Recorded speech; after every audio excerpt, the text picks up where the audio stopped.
जय हिंद दोस्तों, जय हिंद बच्चों। माध्यमिक शिक्षा बोर्ड राजस्थान अजमेर ने जैसा कि पूर्व में कहा था 30% सिलेबस है उसकी कटौती कर दी है। उसका नोटिफिकेशन सारी जानकारी पीडीएफ फॉर्मेट में हमें उपलब्ध करवा दी है। जिस चीज़ का आपको बेसब्री से इंतजार था, आखिर वो रीट एग्ज़ाम से पहले ही मौका मिलते ही जारी कर दिया। मैंने पहले कहा था आपको आज ही भी सब कुछ तैयार है, बस एक मौका मिलने की देरी है। तो आज ही मौका मिल गया और आज ही आपके लिए सिलेबस कटौती की संपूर्ण चीज़ें हैं वो उपलब्ध करवा दी। तो अब हम बात कर रहे हैं कक्षा 12 पॉलिटिकल साइंस यानी राजनीति विज्ञान के सिलेबस की अब क्या कहानी है और क्या उसका अंक विभाजन है, उसको अच्छे से जानेंगे और साथ में ये भी समझेंगे भी क्या इस अंक विभाजन में कोई परिवर्तन संभव है। तो आप वीडियो देखेंगे तो सारी चीज़ें आपके अच्छे से क्लियर है वो हो जाएगी। थोड़ा इधर मत ध्यान दीजिएगा, ये ज्योग्राफी की क्लास का मैटर चल रहा है तो आपका फोकस यहाँ पर होना चाहिए। चलिए स्टार्ट करते हैं। पॉलिटिकल साइंस राजनीति विज्ञान की दो किताबें हैं, समकालीन विश्व राजनीति और स्वतंत्र भारत में राजनीति। फर्स्ट बुक में भी 9 चैप्टर है, सेकंड बुक में भी 9 चैप्टर है। तो आप देखिएगा फर्स्ट बुक के अंदर पहला चैप्टर आपके सिलेबस में है, दूसरा चैप्टर आपके सिलेबस में है, तीसरा चैप्टर है वो आपके सिलेबस से हटा दिया गया है। तीसरा चैप्टर कौन सा हटा दिया गया है? समकालीन विश्व में अमेरिकी वर्चस्व, ये चैप्टर हटा दिया गया है। और साथ में ही चौथा चैप्टर फर्स्ट बुक का हटा दिया गया है, सत्ता के वैकल्पिक केंद्र। पांचवा चैप्टर आपके सिलेबस में है, छठा आपके सिलेबस में है, सातवां आपके सिलेबस में है, आठवां चैप्टर आपके सिलेबस में है और लास्ट वाला 9वां चैप्टर है वो भी आपके सिलेबस से हटा दिया गया है, वैश्वीकरण ग्लोबलाइजेशन वाला जो पोर्शन है। और अभी आप फर्स्ट बुक का अंक विभाजन भी देख लें। फर्स्ट चैप्टर 8 अंक का, सेकंड है वो 8 अंक का, पांचवा 7 अंक का, छठा 6 अंक का, सातवां 5 अंक का और आठवां है वो 6 अंक का। यानी फर्स्ट बुक आपकी टोटल 40 नंबर की है। उसके बाद बात करें अपने सेकंड बुक की।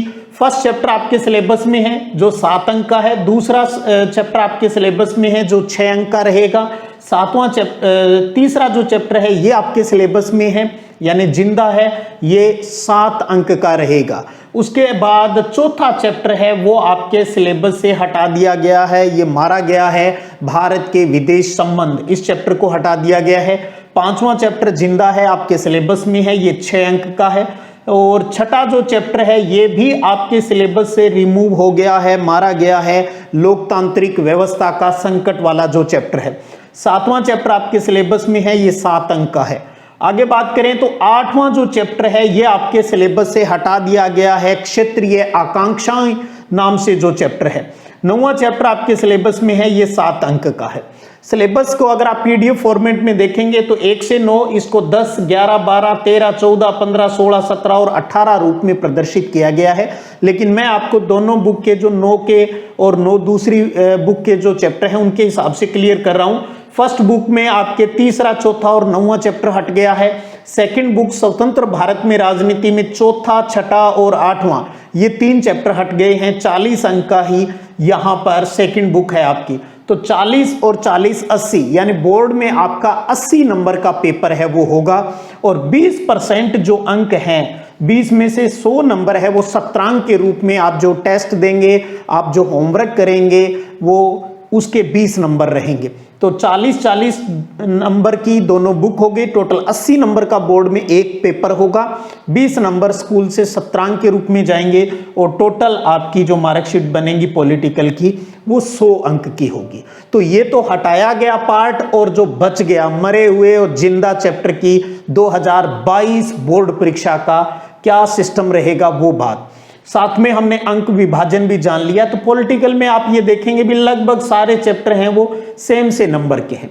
अब एक चीज बोर्ड ने बहुत अच्छे से क्लियर कर दी है पहले ही, बोर्ड परीक्षा से पहले भी इन अंक विभाजन के अंदर 25% का वेरिएशन हो सकता है। जब फाइनल पेपर जो बोर्ड का बनेगा तो 25%, जैसे 8 नंबर वाला है उससे 6 या 7, 8, 9 नंबर तक पूछे जा सकते हैं, 5 वाले से 7 नंबर का पूछा जा सकता है। तो हल्का फुल्का वेरिएशन होने की संभावनाएं हैं, ध्यान दीजिए, ये नहीं है भी हाँ होगा ही होगा।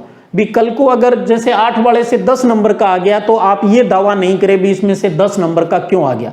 बोर्ड ने अपना जो बचाव पक्ष है वो पहले ही कर लिया, एक लाइन लिखकर भी इस अंक विभाजन में 25% तक वेरिएशन संभव है। तो इसकी आपको कोई ज्यादा टेंशन लेने की आवश्यकता नहीं। आपको ये पता होना चाहिए भी इतना सिलेबस हट गया है और वो किस किस अंक के प्रश्न उसमें से आएंगे, ये चीज आपको पता होनी चाहिए। साथ में ही बोर्ड ने ये क्लियर कर दिया है हर सब्जेक्ट के अंदर ऑब्जेक्टिव प्रश्न आएंगे, एक एक लाइन वाले प्रश्न आएंगे और बहुविकल्प जो लघुत्रात्मक प्रश्न है वो पूछे जाएंगे, निम्नात्मक प्रश्न है वो पूछे जाएंगे और उस पैटर्न के अकॉर्डिंग एक मॉडल पेपर है वो बोर्ड हर सब्जेक्ट का जारी करेगा। बोर्ड ने ये कहा है भी ये कार्य भी हम बहुत जल्दी कर देंगे, तो उम्मीद करें भी आने वाले बहुत थोड़े दिनों में ये प्रक्रिया भी शायद बोर्ड है वो जारी कर देगा, ताकि आप सब बच्चों में कॉन्फिडेंस आए भी हाँ इस तरीके से बोर्ड के अंदर पेपर है वो आएगा। देखिए 2 तरीके से तैयारी बच्चे करते हैं, एक तो सिर्फ उस क्लास को पास होने के लिए और साथ में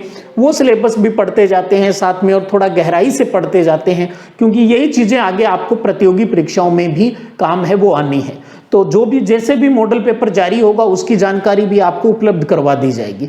अगर लास्ट ईयर का पैटर्न देखें, क्योंकि लास्ट ईयर राजस्थान का सिलेबस चलता था, अब एनसीईआरटी नया सिलेबस है वो आ गया है, तो प्रश्नों की जो सिलेबस के अकॉर्डिंग वो ही रहेंगे, लेकिन पैटर्न लगभग जो पिछले साल रहा भी कितने प्रश्न है वो ऑब्जेक्टिव कितने वन लाइनर आएंगे वो सेम लगभग वो ही चीजें हैं वो रहेगी और जैसे ही इसकी जानकारी आ जाएगी वो भी आपको उपलब्ध है वो करवा दी जाएगी। अब मैं उन सब बच्चों को कहना चाहूंगा जो वेट कर रहे थे सर 30% सिलेबस आ जाए तो फिर तैयारी की प्लानिंग है वो स्टार्ट कर दें। लो जी आ गया, जिसका इंतजार था वो घड़ी आ गई, अब कर लीजिए स्टार्टिंग तैयारी की।